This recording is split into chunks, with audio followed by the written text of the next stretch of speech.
Alex was coming in. Are we waiting for somebody? No, I thought Alex was going to be here for the first part. Oh, okay. All right. Sorry Good about morning. that. We're on the record. If you could please state your appearances. Good morning, Your Honor. Bob Cercio, CER, CEO, bar number 5247. With me is Mother Christy Bow. Good morning, ma'am. Good morning, Shancy Kramer, bar number 11545. I'm appearing for Alex Savada and here for the defendant who's with us today. Okay. Good morning, sir. All right. So I know you've taken some time to talk to each other, and that was not fruitful, correct?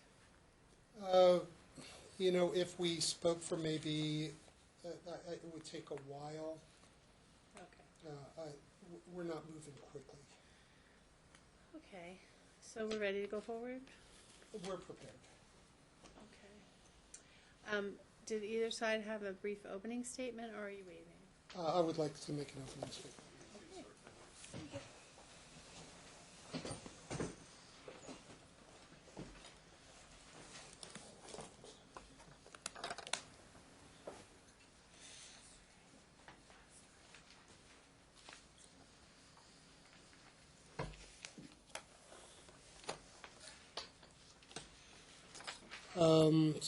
Just a quick review of the open issues.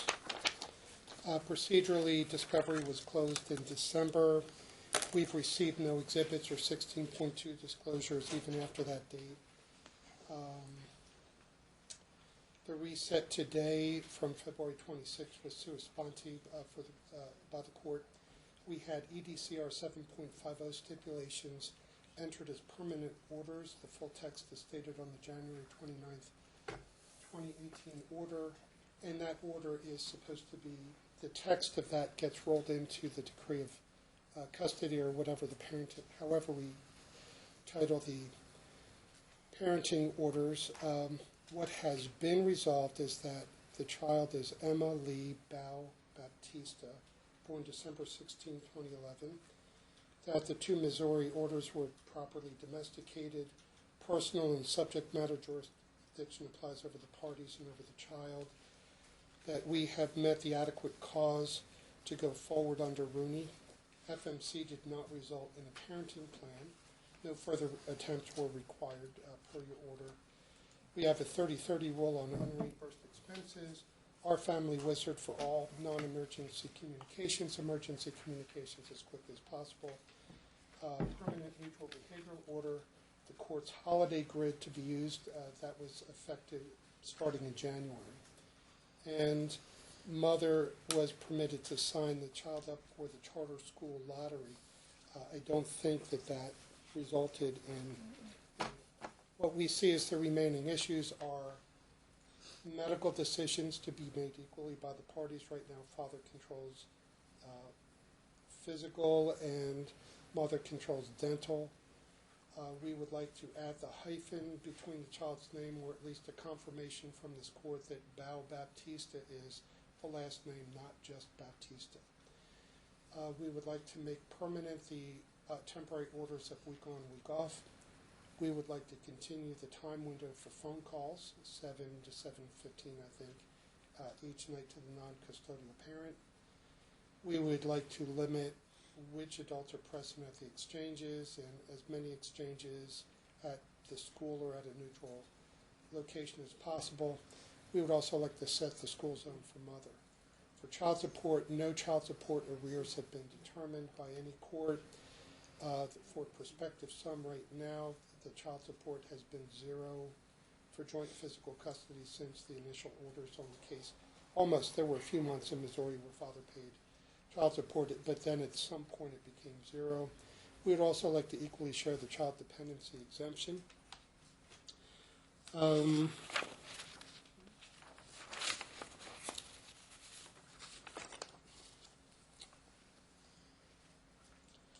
And we see the interpretation of the Missouri orders as a question of law, not a question of fact. I think that Nevada case law gives you the authority to basically interpret those Missouri orders without the need to reach into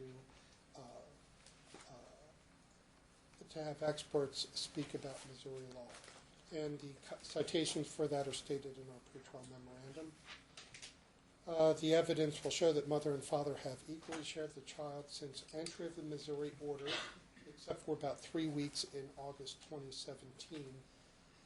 As we walk through the best interest of the child factors, that the continued equal custody is in the child's best interest. These are parents with a very different parenting style, vastly different parenting style, and that's been the cause of the conflict. The evidence will show father has used police intervention to undermine mother's authority. He has used the CPS process to gain advantage in the custody case. The evidence will show that the claims of suicidal ideation of the child were not treated seriously by the father, that he took no serious steps towards her mental treatment, and that he stopped taking the child to the therapist after only a few short visits at the start of the case here in Nevada. The evidence will show that once the child was returned to equal custody, that she has fared better and that she is doing well. The evidence will show that father and his new wife has undertaken a course of action to undermine mother's role as the parent. Things such as new wife pretending to be child's actual mother for the ear piercing, for going to mother's workplace, modifying the medical records for the child. The evidence will show that father and the new wife spend an inordinate amount of time at the child's school, essentially excluding mother's participation on her days off. The evidence will show that adding the hyphen to the child's name is in the child's best interest in light of father and his new wife's attempts to try to push mother out of her parenting role. For school zone, mother will present evidence that she's the more stable parent for employment and for her living situation, and that school zone should be the start when we get to first grade. We ask for your patience today as we weave the facts together, for you to give weight to the evidence presented, and to render orders on the main issues. Thank you. Thank you. Good morning, Your Honor. So in preparing for today, I did review the Missouri order, and so Mom talks about she's being undermined. He's saying these things, he's doing these things. Your Honor, the order from Missouri, there were specific findings by the judge there. She did ask for a hyphenated name in Missouri. She even appealed. She went back to the judge. She asked for some kind of reconsideration, and then she appealed. And then she moved here and dismissed that appeal, and so now basically she's treating you as her appellate judge. She wants another bite at the apple because she relocated. The parties are sharing week on, week off. However, if you look at the Missouri order, you'll see, Your Honor, and it is kind of inconvenient that they don't number their order, the pages of their order, but throughout that order, when the court does its own analysis of the best interest factors, which kind of correlate with our own, and not by number, but by the subject matter of those best interest factors, you see that the court did note that Mom has abused medical treatment of this child in an attempt to take the child away from Dad. And her mother has as well. And that was noted throughout the Missouri court's opinion, that Mom and maternal grandmother actively used the medical system against Dad. And it didn't work out for them, obviously, but there is findings in here, and they even talk about some of the treatment providers saying, you know, she was demanding these findings against Dad, saying Dad did this, Dad did that. And there was nothing to substantiate that. And so there is actually a justification for the Missouri court's order that Dad make the medical decisions. Now, I've reviewed Mom's pretrial memo, and I've taken a look at her request, this rule of 3. And, Your Honor, I'm going to tell you, this rule of 3 is a guarantee that you will see them every 6 months. Because Mom is never going to work with Dad on this. The child has been in Dad's care. The child has been in Las Vegas. She has an established provider. There is no reason for this rule of 3. There was no reason for mom to continue to take this child back to the doctor over and over and over again. She talks about the new wife. They are allowed to have other relationships. Just like she is allowed to go have a new husband, he is allowed to have a new wife. To expect this child not to have a bond with her stepmom is irrational. Saying, oh, she went to her work, she tries to make it sound like some salacious, horrible event. And you'll hear evidence today. She's outside waiting to testify. But you're going to hear evidence. What she actually did was she was trying to move along some paperwork that was to benefit the child via health insurance. And so she wasn't there to besmirch mom. She wasn't there to create problems. She literally dropped off paperwork. And mom has created this volcano associated with stepmom. This is not in the child's best interest.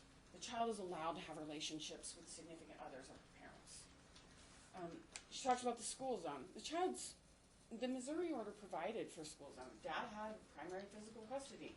She's in school now. And mom wants to move her. Why? So she has to start first grade with a whole new set of friends, all new people to meet? There is no justification for this other than mom wants to exert control.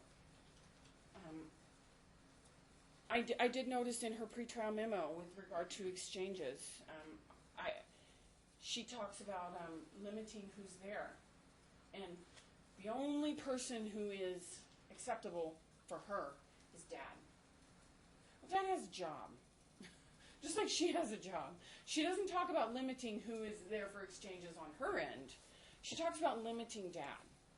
And that is the theme throughout her pleadings, is limiting Dad.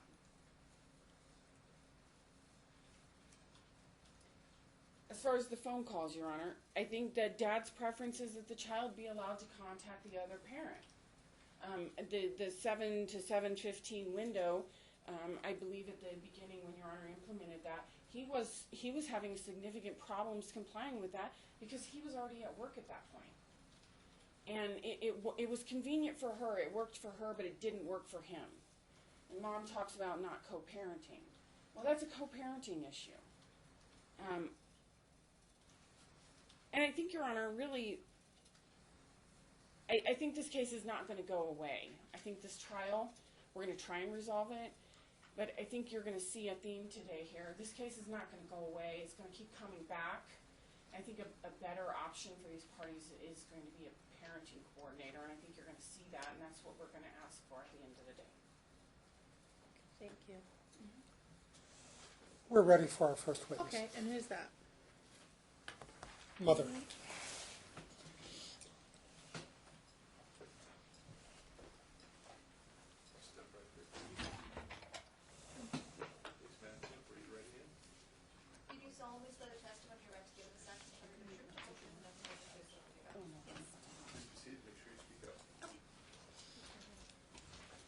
Your Honor, before we begin the questions, the witness exhibit book is in the witness stand. I previously transmitted the witness book to opposing counsel. I don't think she has one available today, so I have no objection to the book being passed back and forth. All of the exhibits were previously... Do you want to use mine, and then I can use the original? Okay. Thank you. The other part is that all of the exhibits were previously stipulated as admitted, so we're just dealing with them for the papers that they are without the technicalities of marking everything out. Please state your name. Christy Ball, Speak up loudly. What is your address? 7688 Blue Diamond, apartment 2102, Las Vegas, Nevada, 89178. Where do you work? Mountain Dental Group. How many children do you have? One. And what child is that? Unlv, Baptista. Please describe Emma, her age, her health, year in school, that sort of stuff. She's 6 years old. She's in kindergarten. She's healthy. Your Honor, you have previously ruled that you're considering Missouri orders to be McMonagle and Hopper style orders, so we're just moving forward from that. ask your indulgence for just a few questions to set up the history of the relationship and then go to the Nevada things. Ms. Bow, can you briefly describe the history of your relationship with Father? It's been very hostile. When did you meet? 2010. Did you have a dating relationship? Yes, we were first employed together and we started dating whenever he was my supervisor. We then moved to Las Vegas together. When did you move back to Missouri? October 2011. How did Emma's birth change things between you and Father? When we parted, it was very hostile and it just seemed to progress more and more after that. What were some of the problems you had during the Missouri case? Being called names, being threatened. Lots of more of that than anything. How about formal complaints to others? Were you made aware during the proceedings of complaints about the judge or to the governor or anything of that nature? Yes, he complained about our first judge, which was Judge Holcomb, and said that he wrote the governor. And then he wrote the bar about it. There were quite a few letters, I think. Since moving to Nevada, have you experienced other complaints from Father? Yes, there's been a lot with exchanges. I've had the cops called on me. I apparently had a CPS report filed against me. A new one? No, just the one that we had. Ah, okay. Please turn to Exhibit 6 in your book.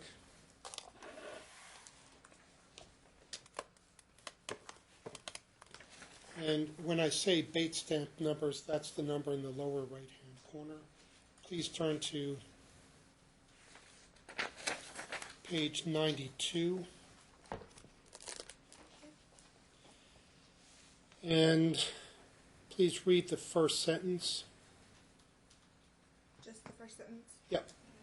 It's beyond that. It's reckless abandon of the principles of law and blatant disregard to the oath they took. Jump down a little bit further to the sentence that begins with judge. I object to that. If he's going to ask that this be read, I would ask that the entire thing be read for context.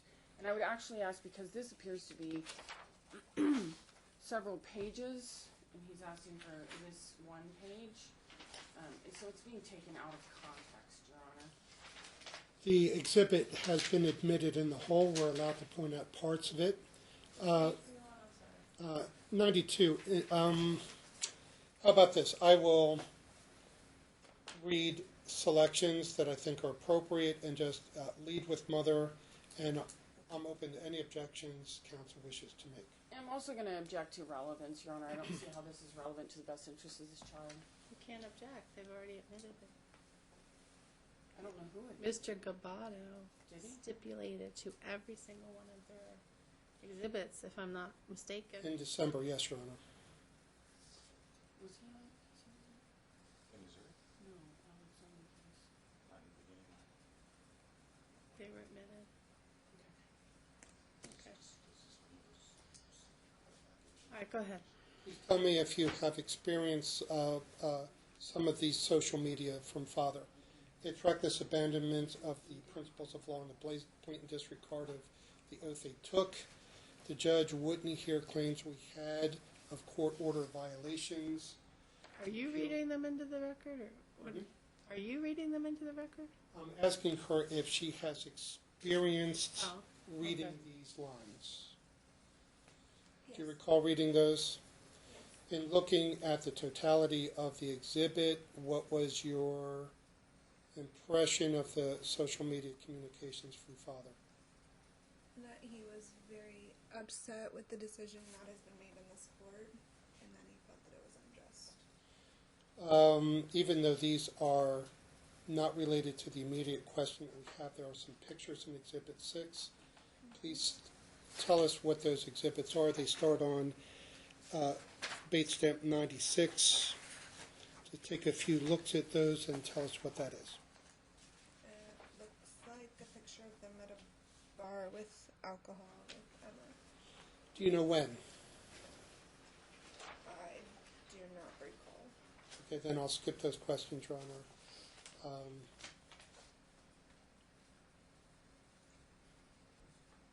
Eventually, the Missouri case ended and concluded in 2 orders. Please turn to Exhibit 1 and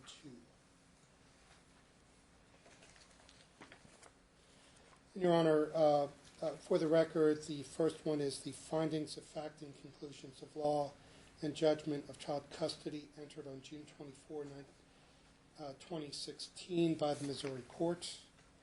The second one is the addendum and clarification of findings of fact and conclusions of law and judgment of the child entered on October 13, 2016. And we'll just refer to these today as the first and second Missouri orders. Ms. Bow, these are the 2 Missouri orders? Yes. You filed an appeal in Missouri. Please turn to Exhibit 3. What happened to the appeal? When I very first filed it, it was based on that order, but whenever Which order? the first and second from Missouri, whenever my appellate attorney got to the point of filing it, she stated that there was no jurisdiction since I resided in Las Vegas. That's when both you, the child, and father had already moved to Las Vegas. Yes. One of the issues in the appeal was the child's name. What was the issue? Whenever we went to court, I believe I was the only one that was asked if I was okay with amending her name from Ba to Baptista. And nothing else was said. Father was okay with it. But since then, it's been that my name is being treated like a middle name, and it's confusing to Emma. It's confusing on paperwork because I go off of her having 2 last names and they go her having 1 last name. So it makes it very confrontational, as well as it makes it hard for Emma to adjust to it because she's like, I don't know which name to use.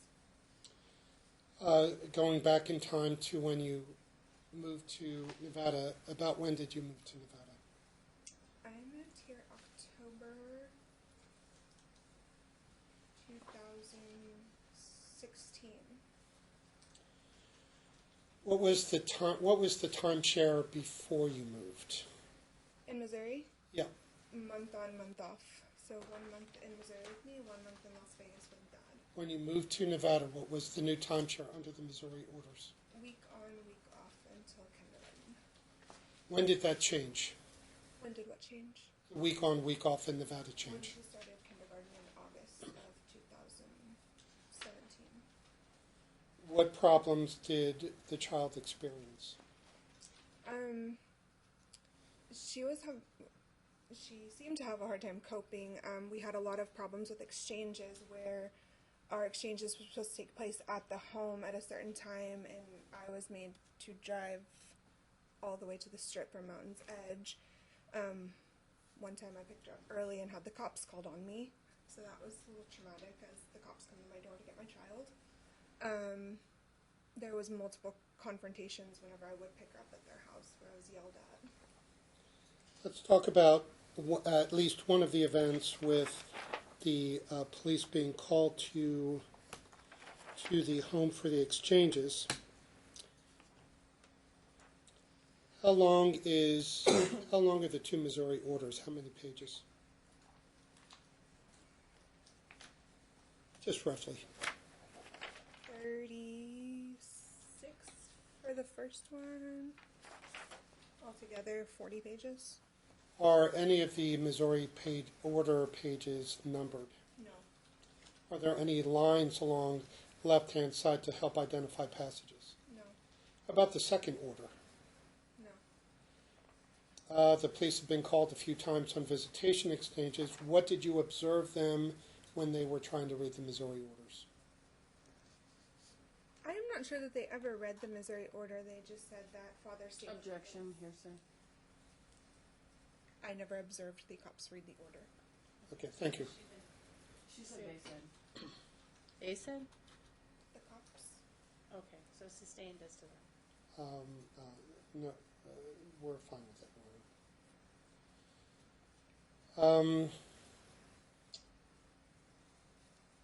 How often have you and Father argued about the meaning of the Missouri orders? Constantly.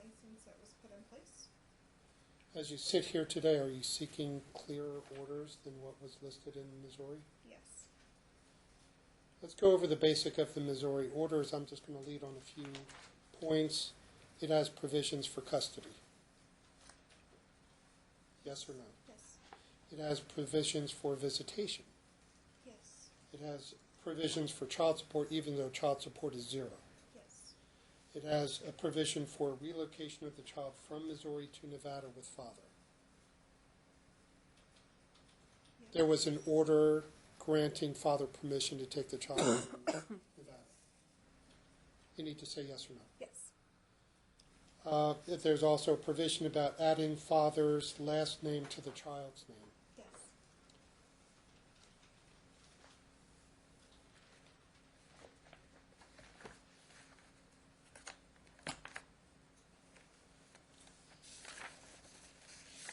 Please turn to Bait Stamp 18 on the Exhibit 1.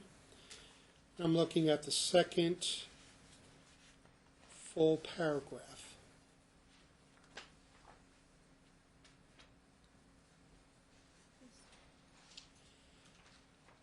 Do you see anything in that passage that eliminates your name from Emma's name? No. What does it do? It adds what name? Baptista. So the child, what do you understand the child's last name to actually be? Baptista. The orders also provide for joint legal and joint physical custody. Yes. That is the week-on, week-off timeshare that you've been using almost nonstop since moving here. Yes. What is your understanding of the 250-mile rule?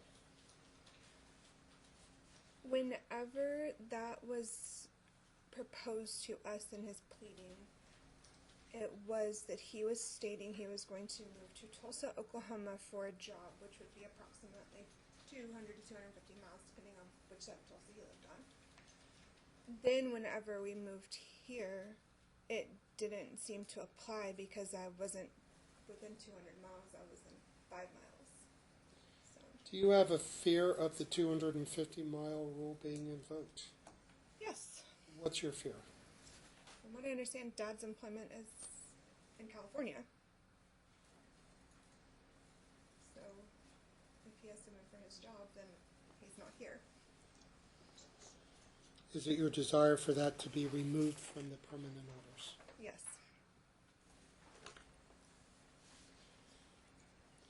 Even though this is an equal timeshare order, who was awarded the school zone? Father.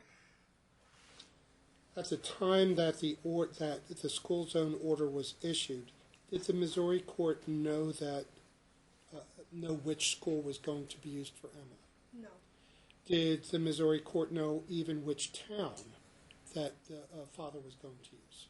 No. To the best of your knowledge, how often has father moved within the Las Vegas metropolitan area? In Emma's life of him being here, I know he's moved, I think, twice. How often have you moved in Las Vegas? I've moved twice. The orders have an odd division of medical and dental decision-making. Can you describe what that is? Can you say that again? I'm sorry. The medical and the dental decision-making, how does that work under the Missouri orders? That Dad gets all final say in medical, and Mom gets all final say in dental. What problems have you experienced with that? Just with Emma being sick, I've had to take her to urgent care for an ear infection, and Father got very belligerent with me, stating that he was going to file contempt because I took her to a doctor without his permission, but she was crying in pain of an ear infection, so I took her to urgent care.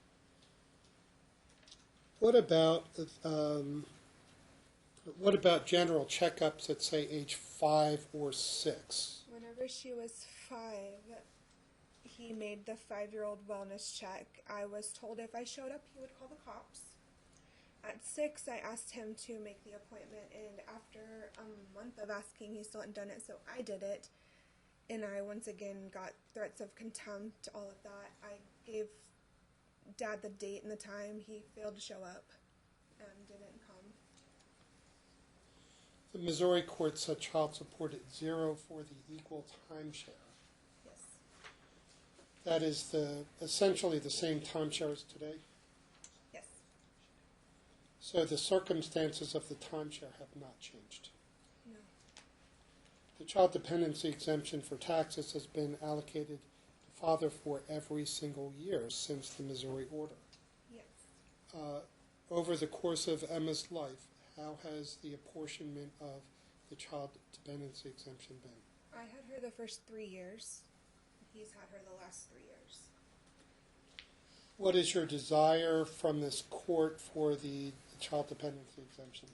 That it would be every other year, 50-50.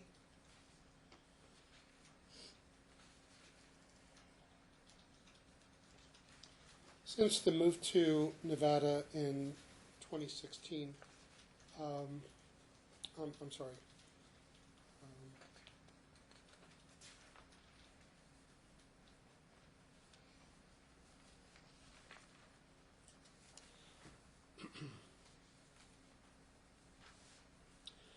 Earlier, you spoke about during the Missouri proceedings that you were called some names.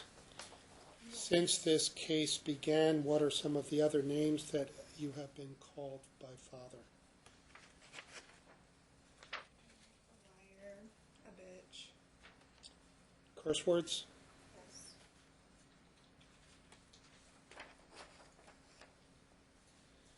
The August 2017 Nevada order from this court has a honk and seatbelt rule.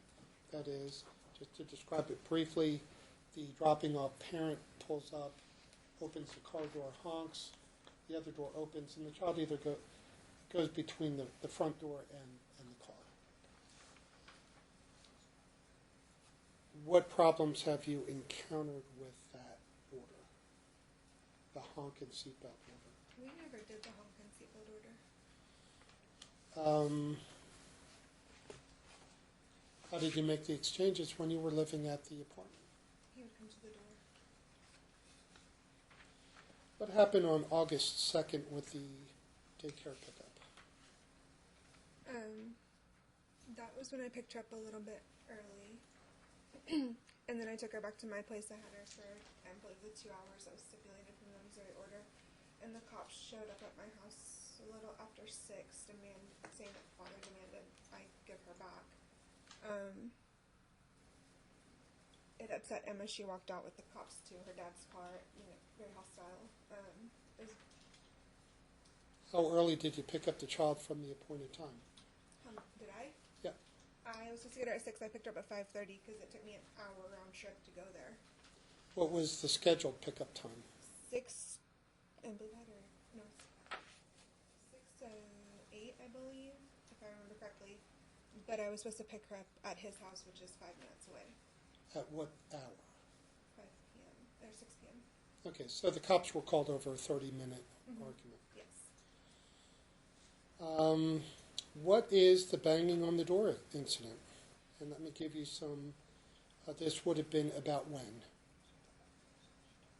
That was in August 2, I believe.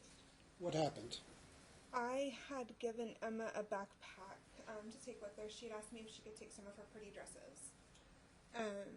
After they got to the car, then his wife came back to my door and knocked, and I opened the door and she said, "We don't need these clothes. We have clothes for Emma at my house."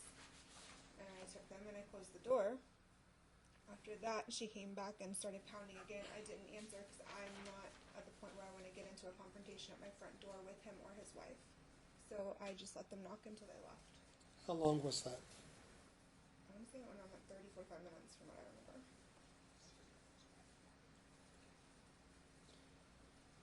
For the last few months, you've been using a neutral location. What location is that? The McDonald's on Blue Diamond in Durango. And how does that mechanically work? Typically, it's been exchanges when I've had her that he's had to come pick her up. I don't know that we've had any the other way. But I take her inside. I usually buy her a Happy Meal or something of the sort and wait on him to get there, and then he'll come in and she'll walk to him, and I go out the other door. So the exchanges are inside the McDonald's? Typically, yes. I think there was one that I opened the door and just let her walk out to him. There have been recording issues since the start of the case, father making recordings of things. What has been your experience with the recordings?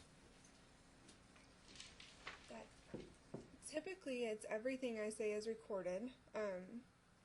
Emma is usually made to put in when it was being recorded that I know of. I don't think it has been lately. That she was put at a computer and had to sit there, and she was usually supervised with someone right there. I was like afraid to actually just have a conversation. I'm gonna object to hearsay on that. There's no statements of I the mean, child, those are I would object observations to from mother. foundation. It just, I'll develop the Okay, so you do foundation. the When was the last time that the supervised discussions happened between you and your daughter? The last I know was before we came to court, and they ordered that they stopped. So And I'm sorry, I did not mean to overspeak you. whatever that first date was that we came to court. That was in August of 2017. Yes. So since this court's orders, have you experienced further recording problems? I haven't noticed it if it's happening. It seems like she's pretty free range to do what she wants. Who is stepmother? Unlv Baptista. How well do you get along with her? Not very well. What sorts of problems have you encountered in the last few months? That she came into my work. From that, the name in her chart, Emma's chart, was changed. How do you know that? Because my ops manager came to me and said, "Christy, Emma's name's been changed," and she said, "Are you okay with this?" And so I was like, "No, I wasn't aware of this. What happened?" And she told me that Emma had came in and stated that per the court order that her name was changed to Baptista. What did you observe on the paperwork of the child's file? It is now listed as Emma Baptista. Does it have a hyphen or not a hyphen? No, before I had it in as Bob Baptista, and they wouldn't let it have two names, so they put a hyphen just to keep them both there because our system kept kicking it out. Please turn to Exhibit 8.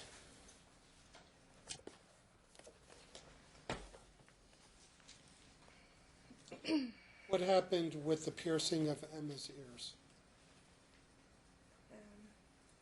It appears that Emmeline took. Now, what do you recall? Don't look at the exhibit. What do you recall about the ear piercing event? Emma called me and told me, "Mommy, I pierced my ears." And I said, "Okay, that's nice." And I said, "Who took you?" And she told me Emmeline.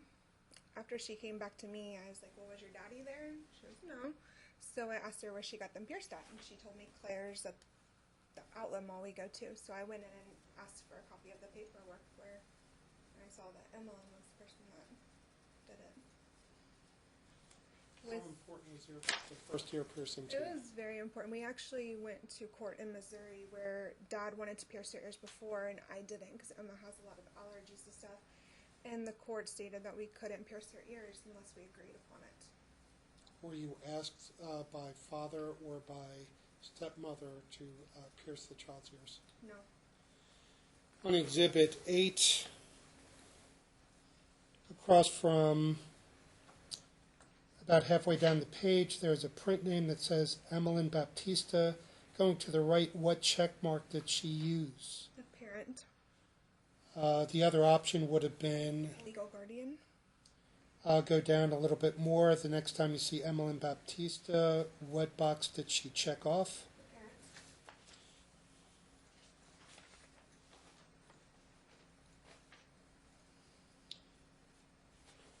This name thing with the dental office, when did that occur?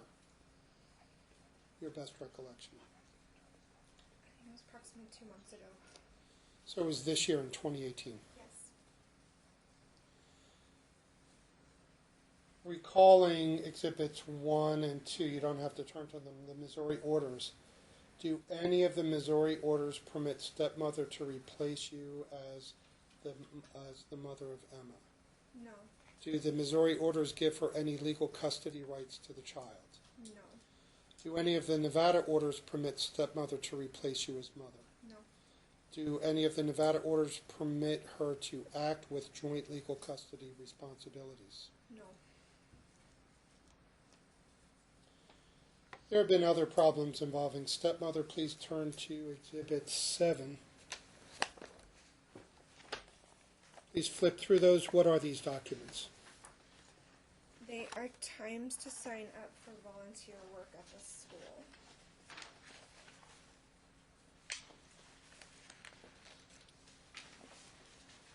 Why are these important? Whenever we came back in August and we went back to the week on, week off, a good majority of the volunteer was on the weeks that I would have Emma. At that time, I was off on Thursdays, so I would take Emma to school. But it caused some confrontation because Dad was volunteering at the school when I'm dropping her off. So it made it not only a little uneasy for me, it was a little awkward for Emma as she's going through. Like, I don't want to make one parent mad over the other. He also messaged me multiple times on OFW telling me I could not record him at the school and he was filing complaints against me and he was going to the principal and that he was going to take it to court. I don't remember all his words to it, but it was like threatening emails every time I would come in contact with him at the school. What issues do you have with Emma's school now? Right now, it's been okay. In the past few months, Emma did hit her head on the playground, and they weren't calling me when she was having incidents, so we've changed it since then where they're both calling me and Dad. But at that time, before I could even get there, because Dad called me and sent me a message, I immediately went up front and said, hey, I'm leaving, Emma hit her head at school. Within the 5 to 10 minutes it took me to get from work to there, from Dad messaging me, stepmother had already been there, opened the sealed letter to the parent or guardian and taken a picture of it. The employee came with me and said stepmother was here, she checked on Emma, she got in her backpack, she took a picture of this, and it was a broken seal. For the Family Mediation Center, I'm going to take you back to August of 2017. There was an agreement between the parents to participate in FMC mediation. That was a condition, a part of the August 2017 orders. Yes. How many mediations were set? 2. What happened? The first appointment didn't really do a whole lot. Dad went on and on about how this was not fair and that he wanted the Missouri order and he was not willing to negotiate. Your Honor, I'm going to object to this. Sustained. You can't tell us what you talked about in mediation. Okay, sorry. It It's went what you poorly. observed. So let me ask you Your Honor, this I would question. object to what she observed as well. It's supposed to be a confidential mediation. Well, is it inside their appointment or outside, where they in the room, the waiting area? I'm not sure Well, what you're getting at. when we came back for the return from FMC mediation, there was a discussion, and Father on the record made his own statements about what happened in the family mediation. It was quite explosive at the time. It was non-productive. Those were his statements, and because he swung the door open, I have the right to examine my client about his behavior at the mediation center. Okay, what date did that happen? Just It so was I have a record. October, off the top of my head, I don't have that Let me date. see when.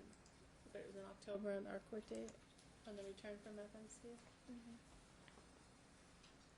Are you sure it was October? Could be November, I have that we were on November 15th, then that's the date. It was in, and that was the return.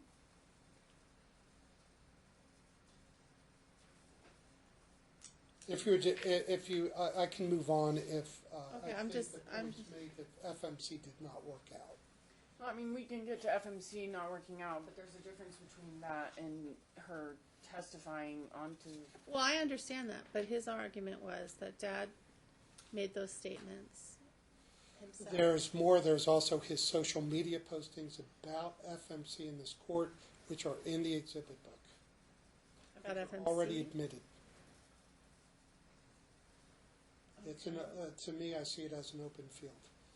If you don't think this is useful, I'll move on. That's not, So where is it in the exhibit book? That they talk about what happened inside of mediation? No, about the mediation process Oh, itself. okay. oh, I mean, he can, That's not a problem. You can talk about that. Okay. Were the two mediations successful? No. Outside of the mediation, what did you observe about, what interactions did you have with father after the mediations? Like while I was here, or just in general? Let's start with here. I didn't have any interaction with him here. We typically walk out together. All right, I'm going to move on. Let's talk about the UNLV co-parenting class. What class is that? Cooperative co-parenting. And who teaches it? Catherine, and I cannot say her last name. It starts with a B. Berquist or something. For the record, Your Honor, that's Kathleen Berquist at UNLV. She's the PhD attorney that's in charge of that. How much did the course cost? I believe it was $250 or $300 in that ballpark. When did you attend? When did you begin attending? I started October 2nd, I believe, and went through November. About how many sessions were there? I think it was 8. What kinds of things did you learn? Lots of things. How to not engage in conversations that are not productive. To keep it as neutral as you can, to not engage. To try to make it as smooth as you can for the child. Has that been helpful for you? I think so. It seems to be. How many times did you see father at the course? 0. Did you investigate whether or not he ever enrolled in the course? No. To the best of your, did you receive a certificate for the course? Yes. Your Honor, that was filed with the court. Do you recall seeing one from father? No. To the best of your knowledge, has he ever taken the class? No. Legal custody standard definitions. What problems have you experienced with the Missouri definitions of legal custody?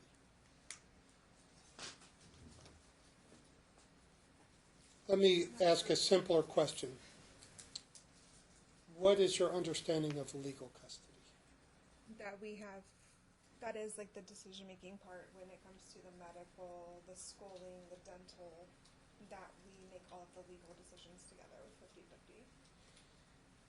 For those types of orders from the Missouri orders, Exhibit 1 and Exhibit 2, have you, what has been your experience in trying to find specific passages? There aren't any. Compare that to the joint legal custody provisions that were issued by this court in August 2017. How do the two compare? The one here is a lot more defined. It breaks down the categories, and actually, whenever it comes to a question, I can look at it and say, okay, this falls here, this falls here. It's a little bit easier to understand. Has that helped resolve some of the conflict between you and father? Other than the medical is really the only legal problem that we still have. With the excerpt that was put in that mom can seek emergency care has helped because I have had to do that now on 3 occasions for Emma. One was she was sick, and when I picked her up, because I had let her stay with her dad that day because I had to work, she had blood around her mouth, and so I immediately contacted dad, said, hey, we're going to urgent care. Second was with her arm that she broke yesterday. And then also just with dental alone, she had an abscess tooth that we had to go to emergency and get it pulled. So, but dad's been notified every step of the way.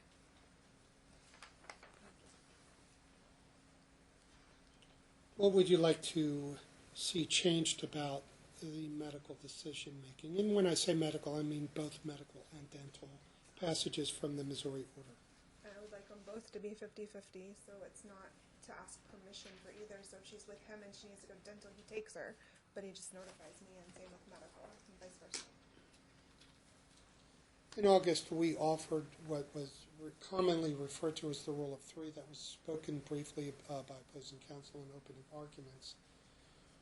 If there's a dispute, the other parent can get a second opinion. If the second opinion still doesn't work, you can both go to a third opinion, and that would be the controlling opinion. What would you like to do about medical decision-making? I like that. So far, with just since December of us having to deal with the medical with Emma, it seemed to go pretty smoothly. We've both been to the emergency appointments together. We both talked to the doctors, which I think helps, because if one of us is there or not there, stuff gets mixed up. So I think that helps a lot. And I think if it came down to it and it was like, hey, she needs to get her tonsils out, but I don't agree or he doesn't agree, I think that rule of three would help. Because ultimately, we're going to let that third physician make the determination if we still can't decide. For the mutual behavioral order that was issued in August of 2017, has that helped reduce conflict? No. What are some of the problems that you've had? There's still a lot of social media posts. There's stuff that's been said on some of the pages about me, about the court. Even for the mutual behavior of Emmeline contacting my work, she sent an email that had not only the Nevada orders that are in place, but the Missouri orders in place that went to my coworkers that had some very confidential information in it that I really didn't want out at my workplace. Let's talk about the last name of the child. How old is Emma now? She is 6.5. What grade is she in? She's in kindergarten. Has she begun writing? Yes. Print? Yeah, not very well, but What about cursive? no. How is her reading level? She's reading about a first grade level right now. At this age, at this stage, how much does Emma know about the two last names? She knows she has two last names. I think she's conflicted of which to write with, because at school they have her listed with just Baptista. So to her, she's like, I don't want to upset mom. She told me I don't want to upset you, but then she doesn't want to be confused either. Does she understand what a hyphen is? I don't know. What problems have you had with father about the two last names? Lots of problems. Give me the top three. The school, the doctor's offices, just in general of telling me I'm in contempt for using the wrong name and that he's going to file insurance fraud against me for listing her with two last names. Why do you think it's in Emma's best interest to have the hyphen added to her last name?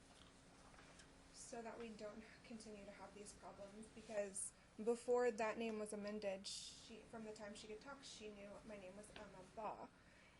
And then all of a sudden, you're going to take her identifying factor with her mother away and say, oh, it's just a middle name, it's not important, we're only going to call you by this. Let's discuss the timeshare. Currently, you have been doing week on and week off for a long time. Yes. What changes, if any, do you wish to make to the current timeshare?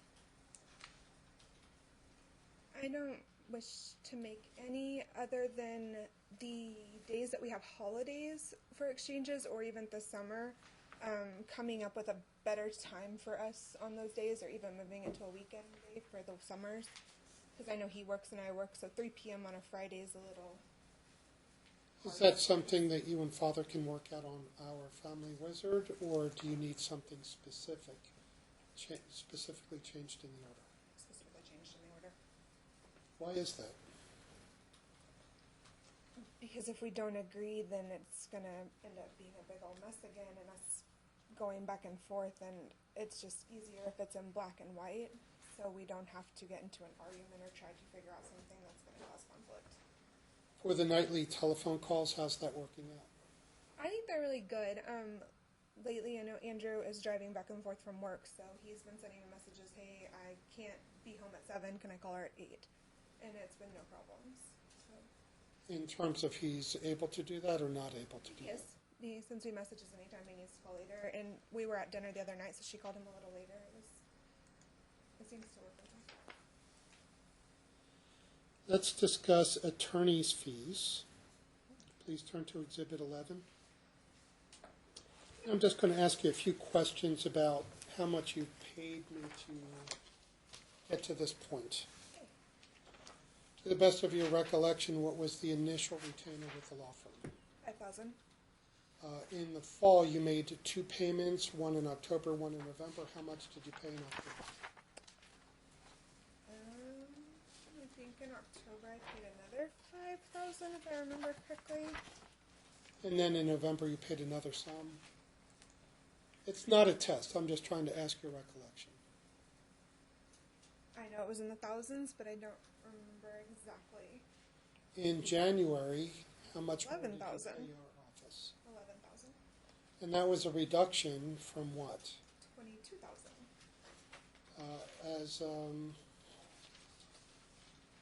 And then the most recent billing from the new law firm, Your Honor, I'm now associated with a different firm. You received a recent bill from that. Ballpark, how much is outstanding? 5,500. All told, that's about $26,000 in fees paid, plus about whatever else is owed from the new firm. Yes. What steps have you taken to settle the case? Every step that I'm supposed to be trying to settle the first time. I went to family mediation. I know that we've contacted his attorney more than once trying to settle since we've been here in August. Do you recall seeing a settlement letter that you approved about 2 weeks ago? What success have you had in settling? None. Do you feel that the case is being litigated fairly against you? What do you mean by that? Let me see if I can ask it a different way. You've taken steps to settle the case, Yes. and the case has not settled. Yes.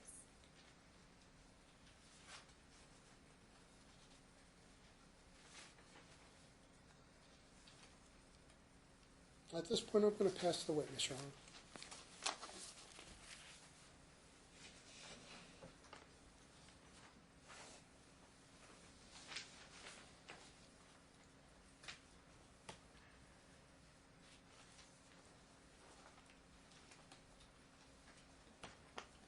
So you said that you guys had a hostile breakup, correct? Yes. And you were called names. Yes. Have you ever called the defendant names?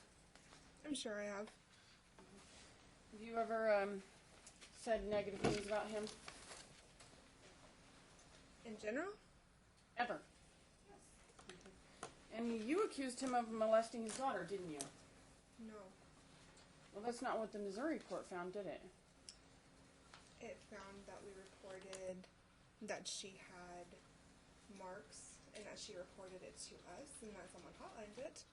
But I never once said that Dad molested Emma. And who did the court find made that hotline call? My sister.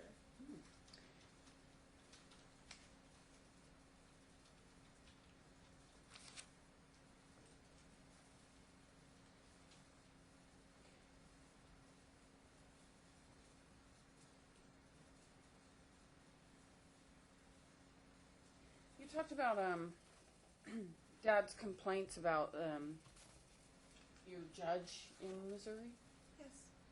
and you talked about some kind of issue with the bar in Missouri. Yes. Isn't it true that you made complaints about the judge in Missouri? I filed a bar complaint about a relationship between him and his attorney and the judge that I wanted to change a judge. So you filed complaints as well, didn't you? If you consider that a complaint. Didn't you just say you filed a complaint? I filed with the bar because I could not get a change of judge. So you did complain as well, didn't you? If that's considered a complaint, yes. Then.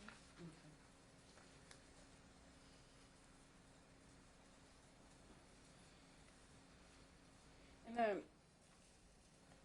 you talked in some of these exhibits, there was some discussion about Dad being unhappy with court decisions. You weren't happy with court decision either, were you? Here or Missouri? no, I was not happy with the court decision in Missouri. You filed an appeal, didn't you? Yes. And what was the outcome of that appeal? I stated it was dismissed because there was no jurisdiction. Okay. And so you came here, right? And then you filed this case, correct? Because the jurisdiction lied here, yes. Right. So your appeal in Missouri got dismissed, so you just came here to litigate it. No, I wouldn't agree with that. So you're not here litigating this now? Is that what your opinion is?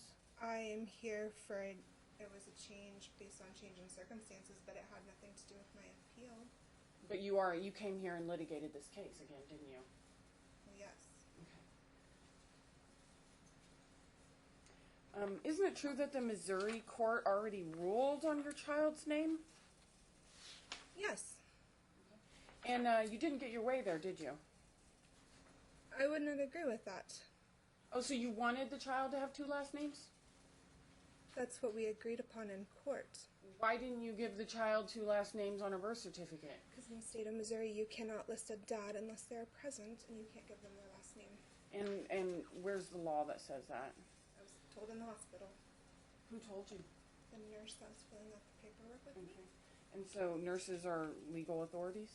Objection, these are a cause for a legal conclusion about Missouri law. This is also Sustained. information that Sustained. was. So do you have any evidence that you're not allowed to list the father's name on a birth certificate in Missouri? No. You don't, so we're just supposed to believe that? Your Honor, objection badgering the witness. This has already been answered.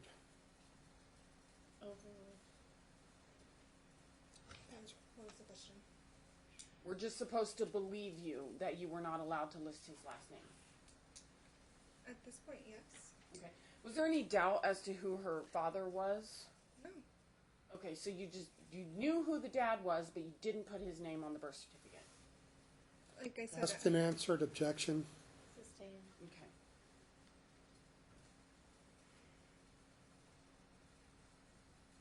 So the Missouri court changed her name, but you want to change it again.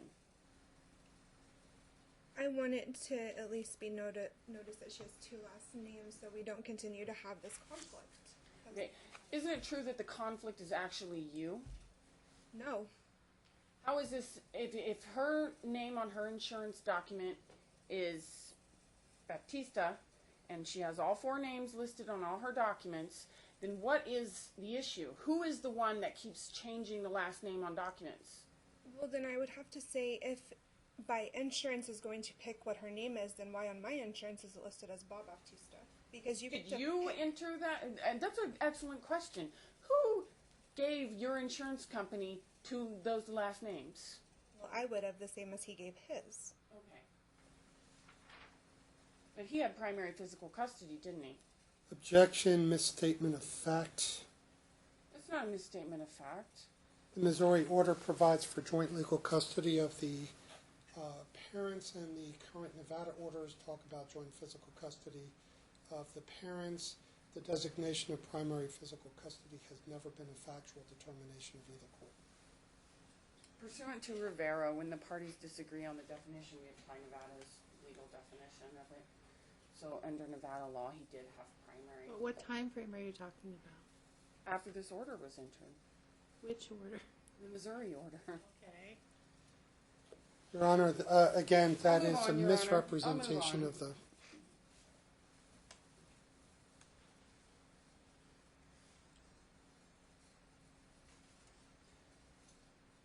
So you said that with the Missouri order, when the cops were called, you never observed the cops reading the order, correct? Okay, do you know for a fact that the cops didn't read the order? No, I did not observe them right now. Okay, so you don't know whether they read it or not, do you? You testified that the Missouri order is unclear. You have these Missouri orders, both of them as your exhibits. So can you turn to your exhibits 1 and 2? And can you, and they're bait stamps, so can you give us some bait stamps? Tell us what's unclear about these orders.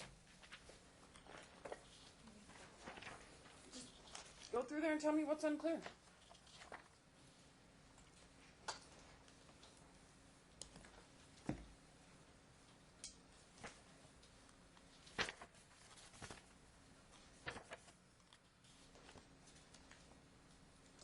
Objection, vague and ambiguous. Request a more specific question from counsel. Sustained. Your Honor, she testified that the orders are unclear, so I think that she opened the door. I have a right to ask her what is unclear about these orders. I read the orders several times. They're not unclear. So if So she... okay, hold on. Maybe you should just specify. You just said what's unclear. You should probably say just what you just said to me. You said these are unclear. There were some unclear provisions. Which ones were you referring to? Because the way you asked it was just, it was vague. So why don't you just be a little more specific, and you can still get the information. All right. So you testified that these orders were unclear. So you have them in front of you. They are bait stamps. So referring to the bait stamps, can you tell me which provisions you think are unclear? Well, just an example of the problem I did have, and it stated that. Can you refer to the bait stamp so we know what provision you're talking about? This one would be on page 24. So the only statement that we had is that the party is entitled to visit the minor child whenever they're in the care of such provider, which is an F, the child care providers. But whenever she started school this year, I went in to take her lunch one day, and I just wanted to say, hi, hand her lunch, and the school denied me because it was not my physical time. So, per this, we had the right anytime she was in a daycare provider, hey, you can go in and say hi. He went in multiple times when she was in my care. It was totally fine. But now she's in school, and I'm being denied. So it was not clear even to the school who did have it and tried to read it, and I was like, I will have to talk to my attorney because I don't know what to tell you. We don't have anything specifically stated for that. Okay. Well, you just said he went to the daycare providers, and it was fine. So let's talk about that. Isn't it true that when Dad visited Emma at daycare, you pulled her out of both of the daycares, didn't you? Because they let him come in and visit her, didn't you? Can I get a time frame? Because I have no idea when you're talking about. Oh, well, I'll tell you, Your Honor. It's in the order. Let's find it.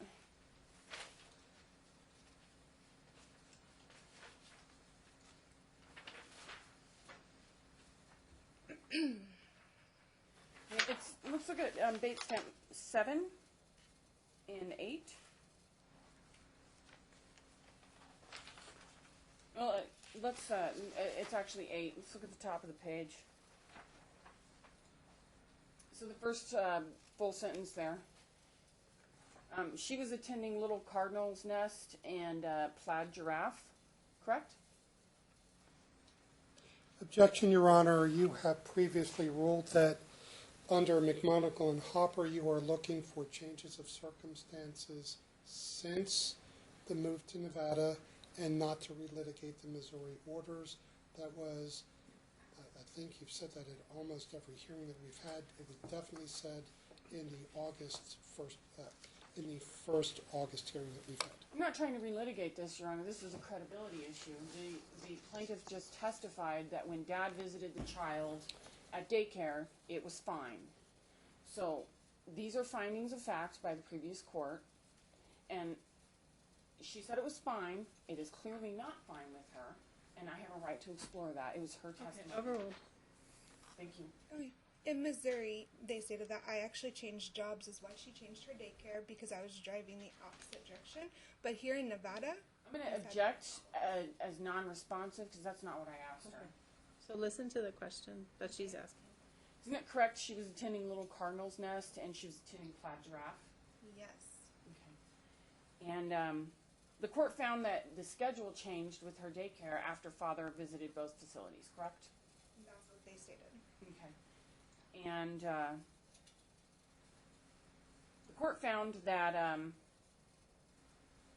you were clear that you did not like that father was able to see the child at the daycare and preschool, and that it was done behind your back, since the child care provider let father see the child and then let her know. The court found that, didn't they? Yes. Okay. So it wasn't fine when Dad visited her in daycare, was it? Here in Nevada, yes. I'm not talking about Nevada. In Missouri, no, at that time it was not. But in Nevada, we have had no problems, and he's been able to visit her in her daycare. Okay. So when you stated just a few minutes ago that it was fine, it wasn't really fine, was it? I wasn't aware that we were talking about Missouri. I thought we were talking about here. So since we... I'm talking about your credibility. That's what I'm talking about. Counsel, that's not appropriate. Apologize to the court, Your Honor. Thank you. Isn't it true that it's not fine with you that Dad was able to see the child? When Action Foundation, which state are we talking about again? You need some foundation. You need to be a little clearer. Or more specific, I should say. All right. Isn't it true that you have objected to Dad visiting the child's daycare providers in the past? Yes. Isn't it true that the court found that you did that without any justification? I don't know that it wasn't without justification, but if that's what you're reading, then yes. Well, looking at page 8, didn't the court find nothing inappropriate occurred and the provider did nothing wrong with allowing the short visit? That's what it reads. All right, so let's go back to any other unclear provisions. What other provisions in the order did you find unclear?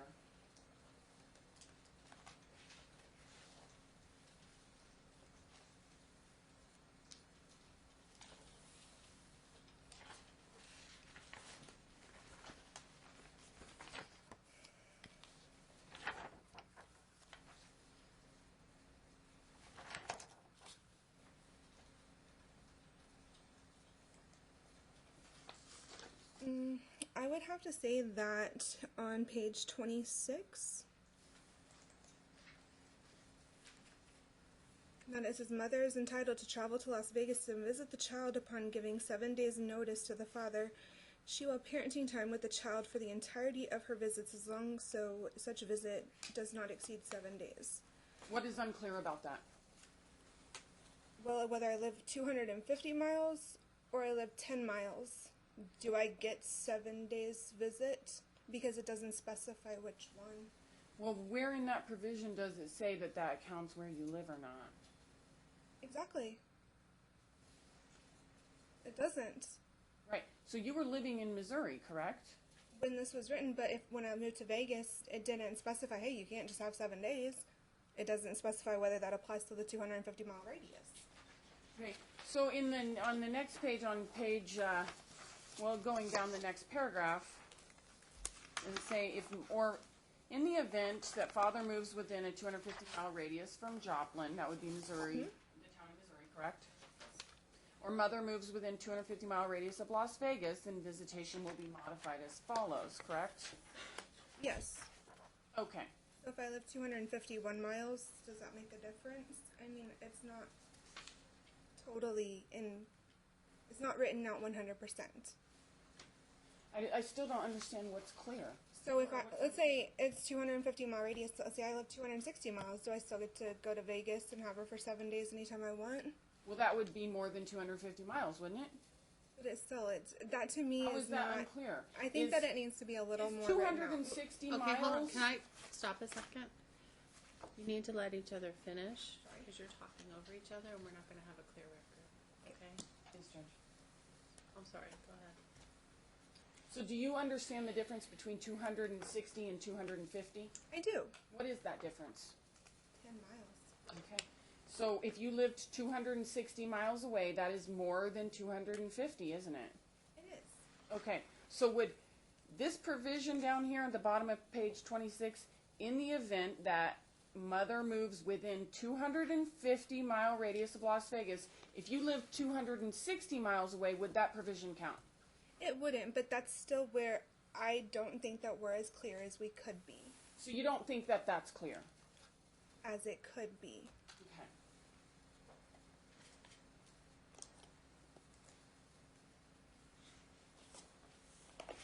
How many times have you moved in Las Vegas since you got here? I've moved twice.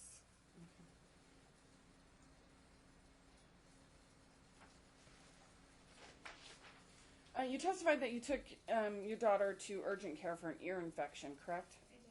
I did. And Dad got mad that you took her to urgent care?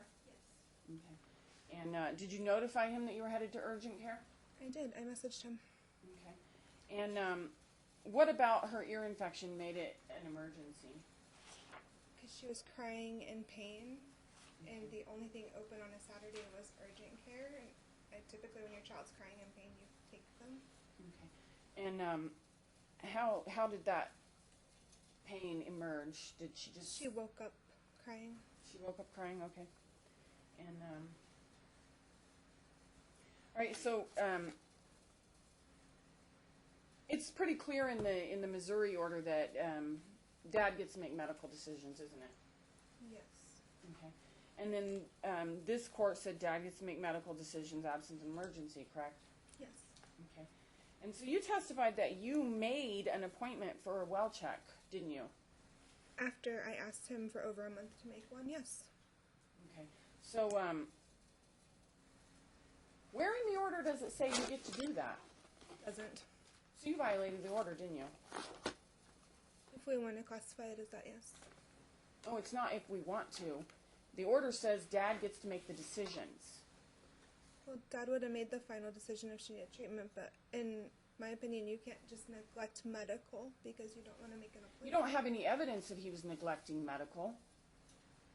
But it would be if you're not going to make a wellness check every year. Well, how do you know How do I know what? that he wasn't going to make an appointment? Because he didn't ever answer and did not after a month. So, because he doesn't respond to you, you just determine you know what he's thinking? No, but I think that would follow in co-parenting of us communicating. But the order says Dad gets to make that decision, doesn't it? Yes. Not you, right? Yes. Okay. So you violated the order, didn't you? Yes. Okay. Thank you.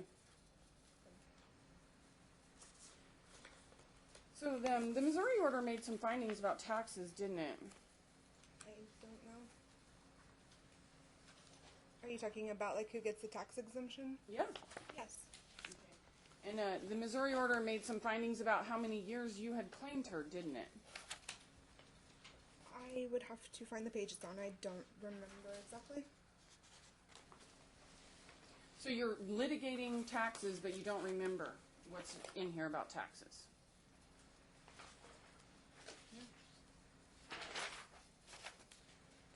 And you testified to all that money you paid your attorney, didn't you? Yes. And so you paid your attorney all this money and you don't know what you're litigating? Objection. I think it's a valid question, Your Honor. It's on page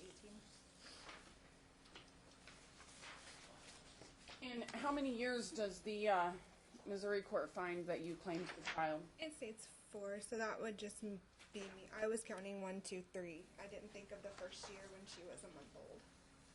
But you did claim her I that did, year. and that's my mistake. I'm sorry, page what? 17 or 18? 18.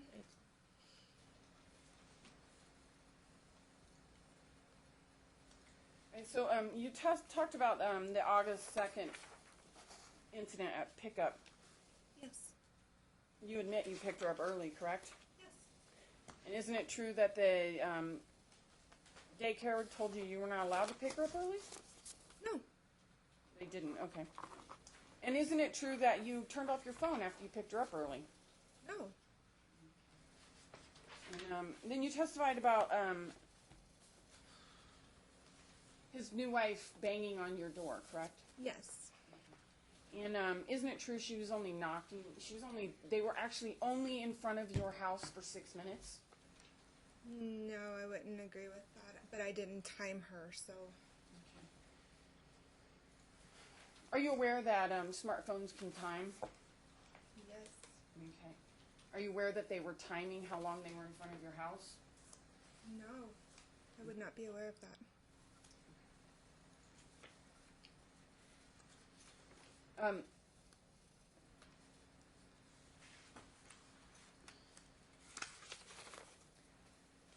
You talked about how important it was that you be with her when she got her ears pierced. Isn't it true that you think you deserve all of the firsts with her? No. Isn't it true that you protested Dad wanting to take her to Disneyland because you wanted to take her there first? No. Okay. So, looking at this Missouri order, where in here does it say that Dad can't take her to get her ears pierced? We have 50-50 legal, so I would assume it would fall under that because we're altering the state of her body. Okay. Well, I'm going to object to that as non-responsive. Your Honor, that was the time to strike. Well, Overruled. it's her testimony. She does not I have the. overruled it, so. Okay. So I guess since she didn't answer my question, I'll ask it again then. So looking at these exhibits 1 and 2 in your exhibit book, and we have date stamps at the bottom, you can refer to the page number. Can you tell me what page in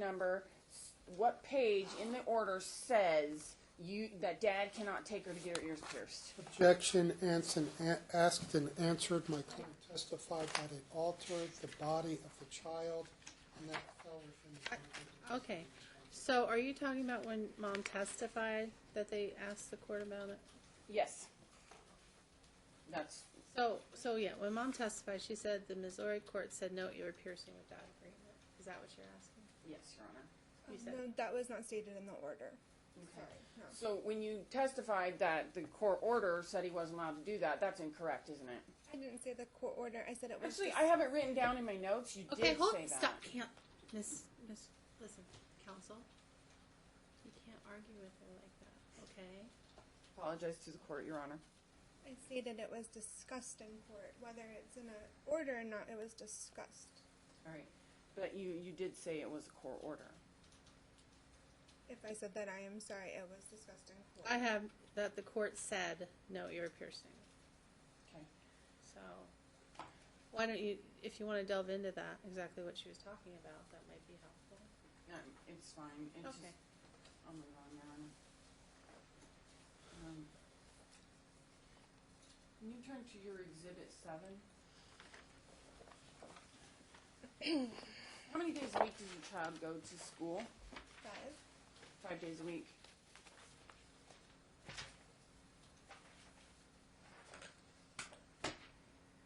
And how many days are reflected in these volunteer logs?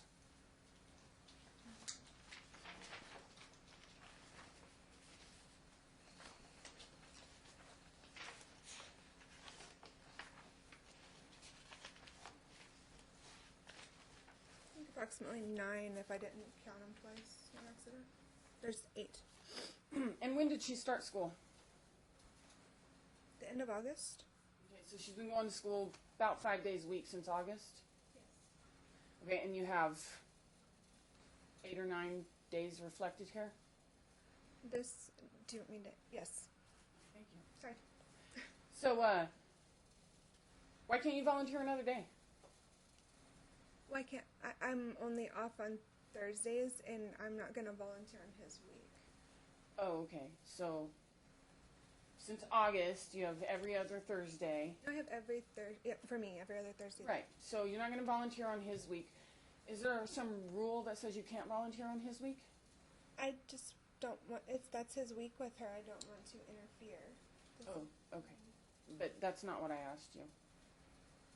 Well, I can volunteer, but I choose not to. Okay. So, you have every Thursday off since August. You've had the same schedule? I now work 5 days, but that was from August until January. Okay, so from August to January, you have every Thursday off, and you only have 8 or 9 days here. So, technically, you could have volunteered other days, couldn't you? Not other than Thursday, because I work. But every Thursday is not reflected there, is it? No. So you could have volunteered other days, couldn't you? The other Thursdays? Yes. Yes, if I wasn't working and not picking up a shift, yes.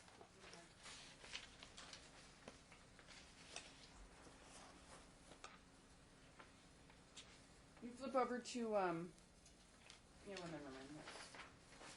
I'll move on.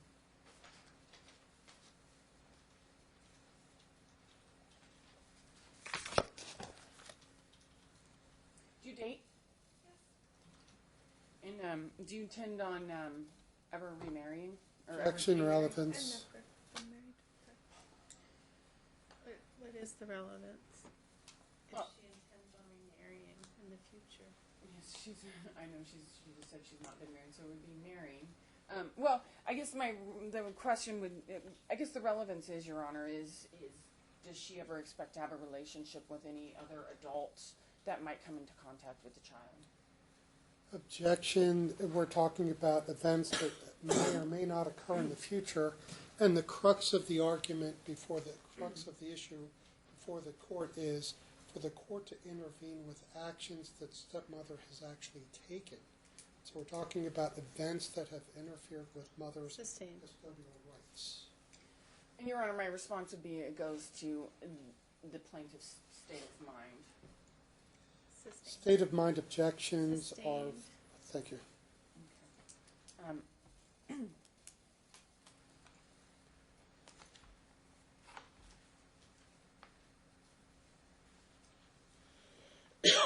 Excuse me. So let's look at Exhibit 8.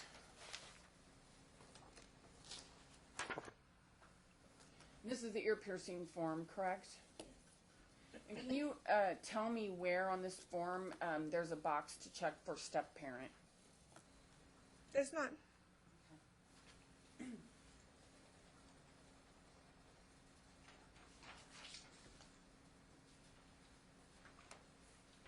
You talked about stepmom coming to your work. Isn't it true she just came and dropped off some insurance forms? Not from what I was told. Okay, so you don't know. I know what my office manager told me. But no, was I present? No. Were the cops called to your work? No.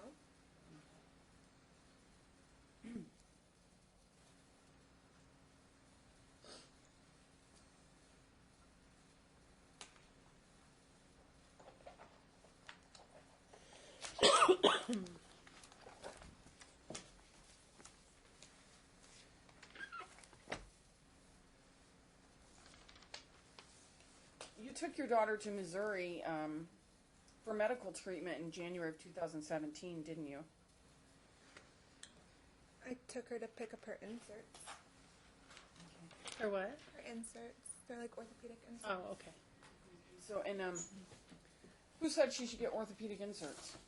She had been being treated for it since she was 3 or 4, I believe, recommended by her pediatrician in Missouri. Okay. So that would be medical treatment, wouldn't it? Yes. Okay. So you took her to Missouri for medical treatment in January of 2017, didn't you? Yes. Okay. And the order said that Dad made medical decisions, didn't it? I'm sorry, I don't know that I'd classify that as medical treatment, but we were picking up something that was already diagnosed and being treated. Yeah, you just said being treated. But it's been being treated since she So, was 3. I want to ask again. You took her to Missouri to be treated, didn't you? Yes. Okay. And Objection, actually,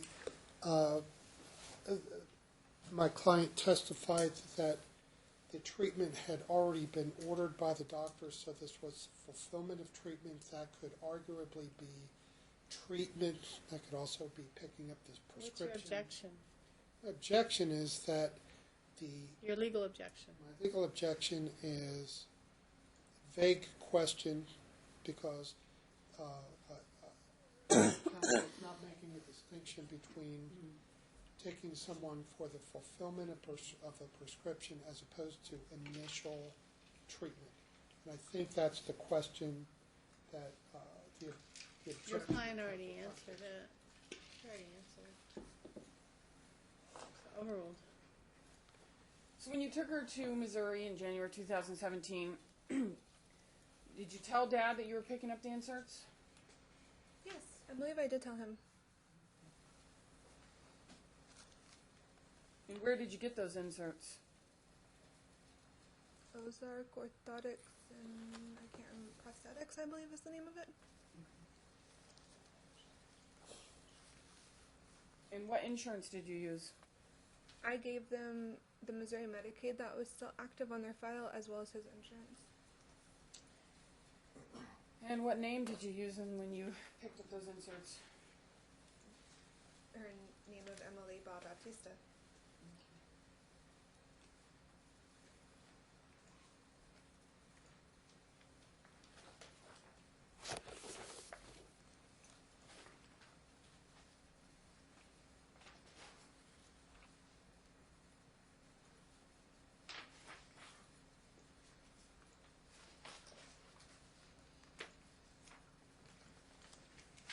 Isn't it true that you wouldn't let Dad see Emma when she was first born?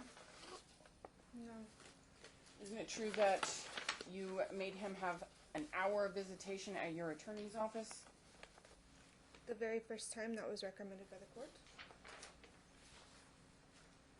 So I asked you.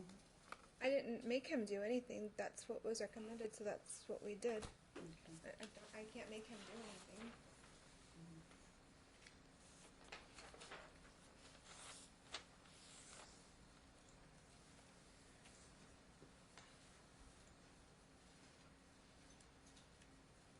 So can you turn to your exhibit number 1, bait stamp 8.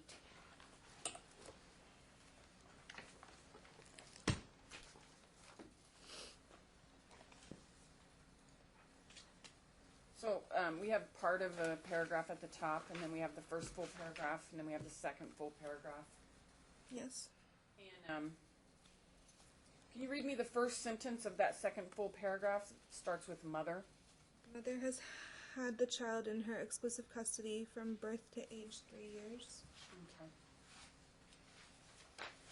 And the last paragraph on that page, so the next paragraph, can you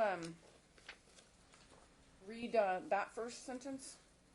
Mother has been hyper vigilant about the child's medical issues, and the child suffers from no chronic illness or injury.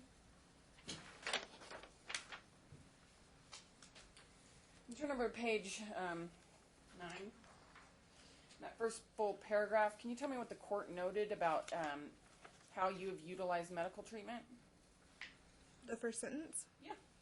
However, the court notes that mother has utilized medical appointments for the child to report alleged abuse by father.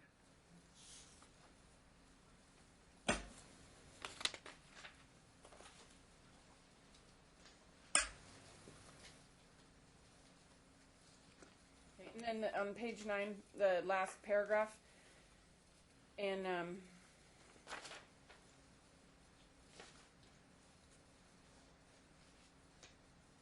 so your sister made that hotline call to report alleged sexual abuse of the child by father, correct? Yes. And turning over to page 10, well, actually it starts on page 9, the last sentence of that paragraph. Can you read that for me? Page what? The first word is the last Page 10, you said? Yes, page 10. This allegation resulted in the child have a medical safe exam, which is both invasive and possibly traumatic for a small child. Okay. And what was the findings of that exam? Unsubstantiated due to age.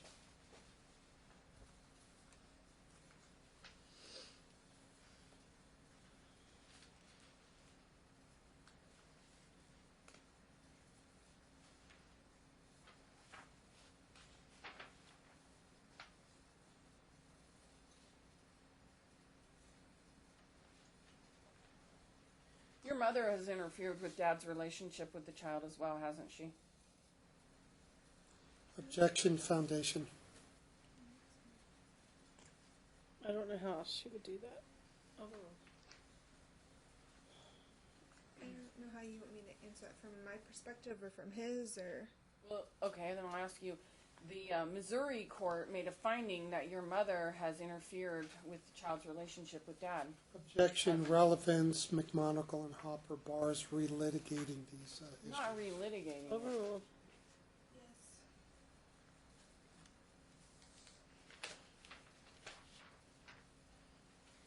Yes. can you turn over to page 12?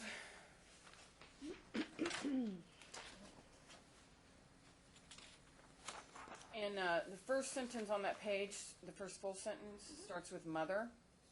Can you read me that sentence? Mother admitted that she prevented father from being able to contact her for 6 months after the birth of the child. Didn't you just testify a few minutes ago that you never stopped him from seeing her? I never stopped him from seeing her. I stopped him from contacting me because he knew where I lived. He knew how to come. He was told he could come. He was harassing me daily. I had postpartum depression. I cut off contact. So if you had the child, how was he supposed to see his child if you cut off contact? He knew where I lived. He was told he could come see her. I just wasn't going to go through daily harassment. Can you point out in this order where it says that Dad harassed you daily? I don't know that it would be in this order. Okay. So in that first paragraph on page 12, that it's a partial paragraph, but that one that you just said, mother admitted she prevented father from being able to contact her. So can you read the last sentence of that paragraph? Mother never voluntarily allowed father additional time with the child and continuously objected any unsupervised contact. So the next paragraph down, can you read the last? And so I'm going to ask you, who is Vicky Cup? She was her therapist. Okay. And can you read the last sentence of that? Your Honor, paragraph? objection. What counsel's doing is just going through the Missouri findings of fact, picking out sentences to have my client read them. This doesn't bear on anything that's happened since the parties have moved to Nevada. I don't see how any of this is relevant to the issues that are currently before the court. How's it relevant? It's a course of conduct, my mom. It is directly relevant. I mean, she's even contradicted her own statements. She says she didn't prevent him from seeing the child, and then the court made a finding. She admitted to the Missouri court that she didn't let him have contact. Well, then wouldn't the source document be the... This is your exhibit, counsel. This yes. is the source document. Your Honor, please, may I You need finish? to tell me, not him. Your Honor, Wait a minute. Let me say this. You started talking about this order. We can't act as if it doesn't exist. Okay.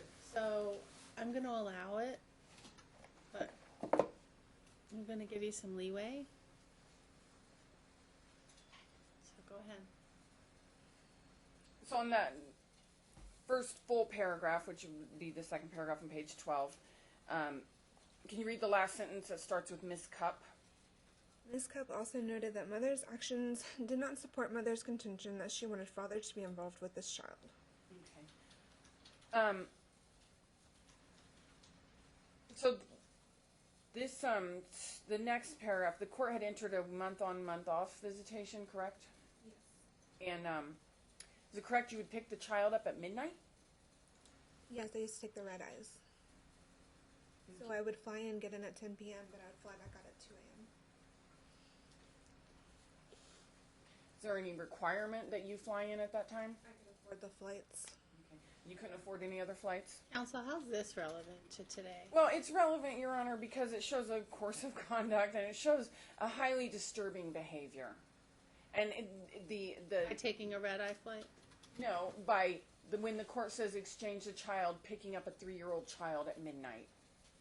Right, but the highly disturbing pattern of behavior that is being Okay. discussed Are you by making an counsel- objection or just talking? sorry, So you objection. no, it's not. objection. I objected to relevance, and I'm Okay. sustaining my own objection. So,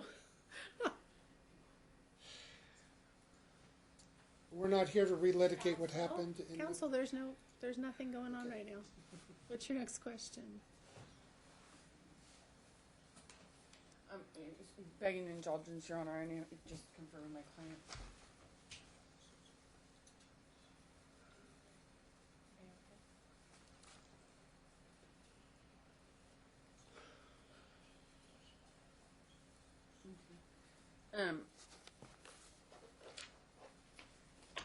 Did Dad invite you to go school shopping at the beginning of the school year? Yes. Which year? When? Oh, she only has one school year, Your Honor, this year. Okay, so, but I want a record, so I know when we're talking about. So this year, Yes. For this school year, Dad invite you to go school shopping? Yes. And did you go? No.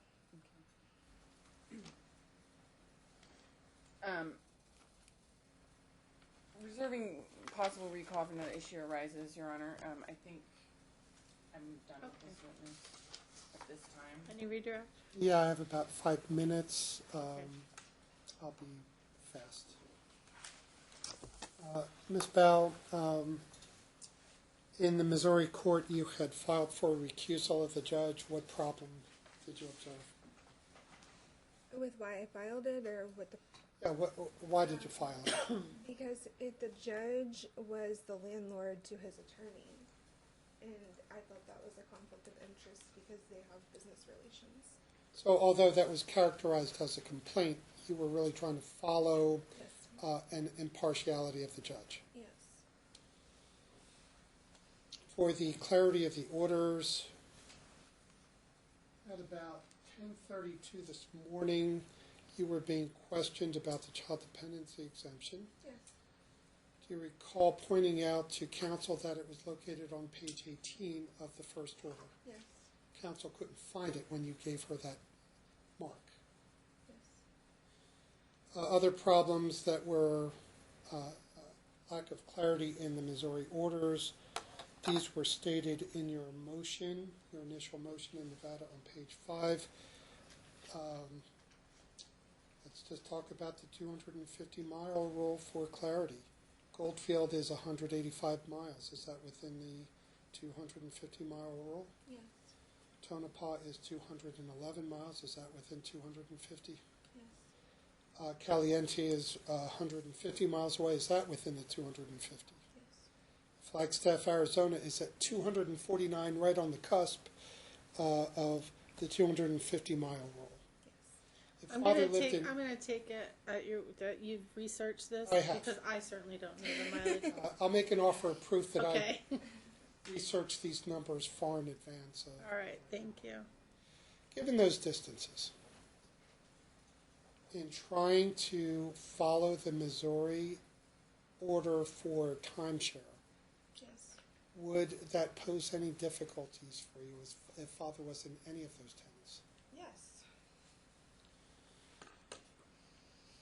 On page 29, there is, and that 250-mile discussion is on 3 pages of the order. Please take a look at pages 26 through 29.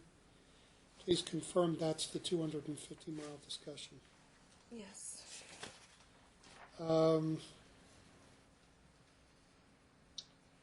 For residential school zone, the residential parent for the school zone, do you know what pages those are on in the order? Can you find those quickly?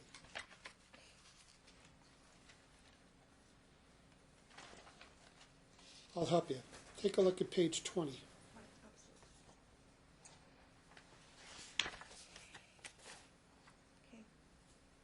Is it there? Yes. Take a look at page 19. Is it there?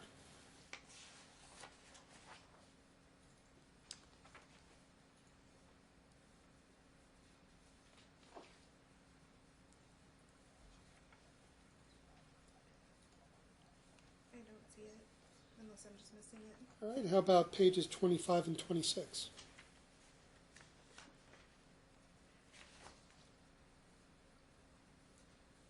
Yes. So with just a couple of examples here, we have seen that the orders of the Missouri court are spread over multiple pages. Is that correct? For the wellness checkup, what concerns did you have for your daughter? The recent wellness check that opposing counsel says that you violated the order. So explain yourself. When I took her to her wellness check, she was having allergy problems, but also it was determined that she could not see out of her right eye. Determined by whom? She failed the vision test there, so we took her to an eye doctor, and they gave her a diagnosis. She's 20/80 with an astigmatism, and her eyes turning lazy. What was communicated to father in this process? All of it? In advance of the appointments Yes. and the follow-up of the appointments? Yes. And you received what in response? That I was in contempt because I couldn't take her. That it was all his decision. Did he inform you of any steps that he had taken on his own for the child? No. Thanks. We rest, Your Honor. With this witness. I just have a few follow-ups on that. On what he just asked? Yeah. Okay. So you filed to recuse the judge in Missouri, you said. Yes. That was the second judge on the case, wasn't it? Yes. Did you file to recuse the first judge? No. And that judge was your mom's coworker, wasn't it? I've never met the man, but yes, apparently they worked together when she was in child support enforcement. Okay. So you didn't object to a judge that worked with your mom, but you did object to a judge that apparently rented to his attorney? He was only supposed to It's a yes or no question. You objected to it. You did not object to the judge that worked with your mom. Let me stop for a minute. Okay, what's the factual? Did they have a judge, and then how did the case change from that judge? Do we know that? I don't know. So, I mean, I'm not sure if your question's valid. He had either death in the family or something. Yeah, he was just overseeing it that day. I'm sorry. Well, my point is, Your Honor, is that I know what your point is, but I'm not sure it's relevant. I mean, they're both, when they don't like the orders, it's always the judge's or the attorney's fault. Well, it is your The way fault, it Your Honor. goes. But, it's a very emotional area. I understand that. So, I'm just not sure, here, if there's a relationship like that, a judge would recuse themselves and the case would get transferred. That's why I'm not sure if your question's really based on a valid foundation. Well, Your Honor, I guess Do you know exactly what happened? I just know that they had another judge. So, we need to move on from that question. I'll move on, but I just making the point. She didn't object to that. I know what your point is, but I'm not sure it's valid unless you know what happened. Why wasn't the first judge on the case anymore? I don't know. Then you can't ask the question. Well, the point is not why the judge wasn't on the case. The point was what she objected to. And she can testify to that. We're going to move on. This isn't helpful. Yeah, I'll move on. So you were talking about the 250-mile rule and your concerns.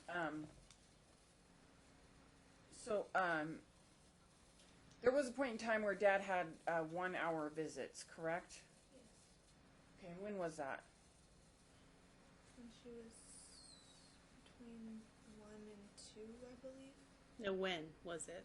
When, like, the dates and times, or he had unlimited anytime he came into town, he got a supervised visit. Okay. So I don't, So when the child was 1 or 2 years old. it started when she was 14 months. Oh, that's fine for my purposes, Sorry, Your I don't. Honor. And how far did Dad drive for those 1-hour supervised visits? Objection, client cannot answer that because she didn't personally observe it. Sustained. Where was Dad living at that time? When the child was 14 months old? Yes, at the time. We're talking about years of difference here. I think he was back in Vegas at that time. I know he lived in Reno when she was first born. I'm not 100% sure.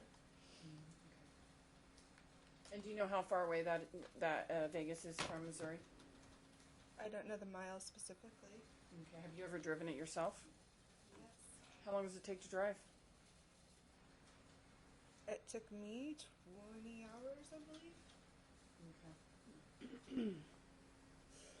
And Dad would come visit her from all that way? Yes.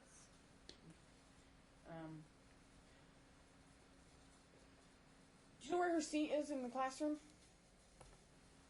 I haven't been in her classroom since the beginning of school. Okay. So my question was, do you know where her seat is? At this time, no. You testified that there was a problem with her right eye, Yes. and isn't it true you went and got her glasses? I did, yes. And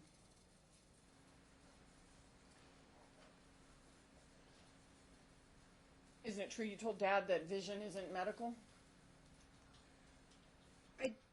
In my understanding, vision and medical are separate.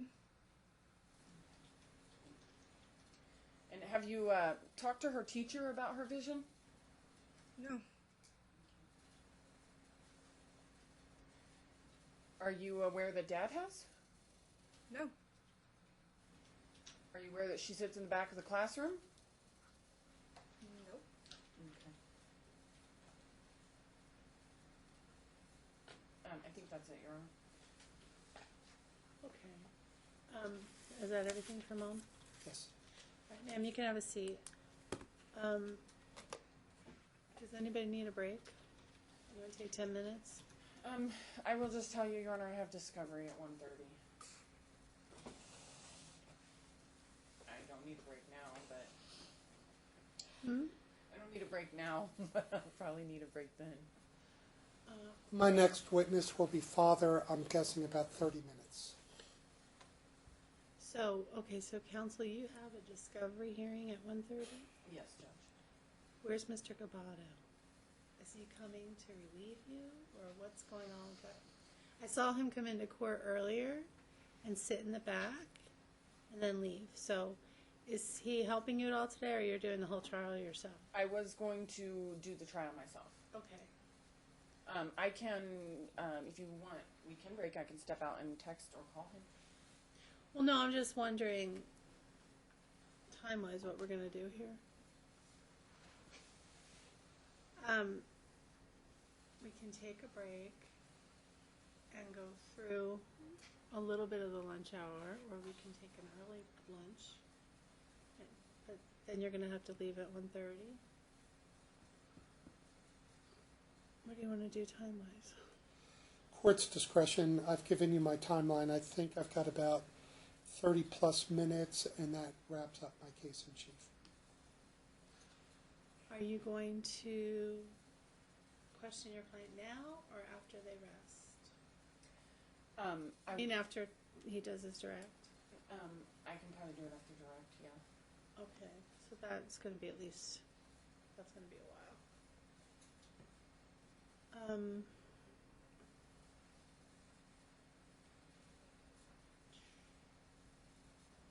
Why don't we take an early lunch? It's 11:30. Do you want to come back at? You want to take a 45-minute lunch? Sure. Is that enough for everybody?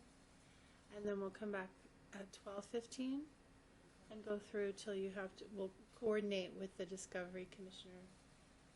You'll find out where they are, right? And then we'll make sure that you go down when you have to. So it'll be a short recess. Okay? Yes, Your Honor. So we'll come back at 12:15. All right, thank you. Permissible to leave everything here? Yeah.